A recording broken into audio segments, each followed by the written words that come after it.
அன்பான உறவுகளே வணக்கம். இன்னும் ஒரு புதிய சிந்தனையோடு உங்களிடம் வருகிறேன். ஒரு ஊரிலே ஒரு பெரிய பண்டிதர், ஞானச்செருக்கு திமிர் பிடித்தவர்.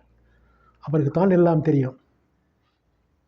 தனக்கு தெரியாது எதுவுமே இல்லை என்கின்ற திமிர் பிடித்து அவர் இந்த ஊர் மக்களையே ஏமாற்றிக் கொண்டார். உடனே ஊர் மக்கள் இவரை கண்டாலே ஓடுவார்கள். என்ன ஏதாவது ஒரு கேள்வியை கேட்டு அவர்களை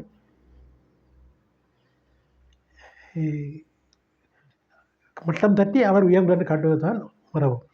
ஒருமுறை இவர் என்ன செய்கிறார், தோணியிலே வெள்ளம் அதிகமாக இருக்கிறது ஆற்றிலே. தோணிக்கார சிறிய பையன் இருக்கிறார். தோணியிலே ஏறி தம்பி என்னை அக்கறைக்கு கொண்டு போய் விடு என்று சொல்கிறார். இவர் என்ன செய்கிறார், இக்கரையிலே தோணியிலே ஏற்றியவர் இப்பொழுது அந்த சிறுவனிடம் கதை கொடுக்கிறார். தம்பி, உனக்கு திருக்குறள் தெரியுமா? ஐயா, நான் அப்படி கேள்விப்பட்டதே இல்லை. வாழ்க்கையிலே அரைவாசியை நீ வீணடித்து விட்டாயே. மேலும் சிறுவன் போய் கொடுக்கிறான். தம்பி, உனக்கு கம்பராமாயணம் தெரியுமா?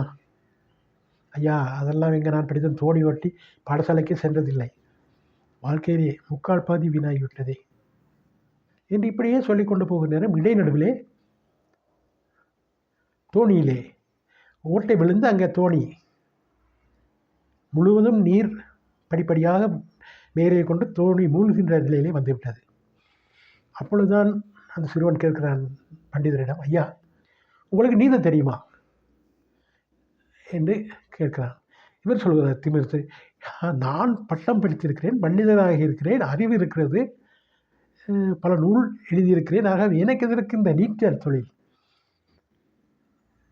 எனக்கு இதெல்லாம் இந்த தகுதிக்கு ஏற்றதல்ல என்று சொல்கிற பொழுது அப்பொழுது சிறுவன் சொல்கிறான், ஐயா, மன்னிக்க வேண்டும், இப்பொழுது தோணி ஆற்றிலே மூழ்கப் போகிறது, நாம் இருவரும் இறக்க வேண்டும், ஆகவே ஒன்றும் செய்ய முடியாது, நான் நீந்தி அக்கறை செல்கிறேன், நீங்கள் கடவுள் விட்ட வழி என்று சொல்லிவிட்டு சிறுவன் நீந்தி போய்விட்டான். ஆகவே பண்டிதர் நீரோடு நீராக மூழ்கி நீராய் போனவர்.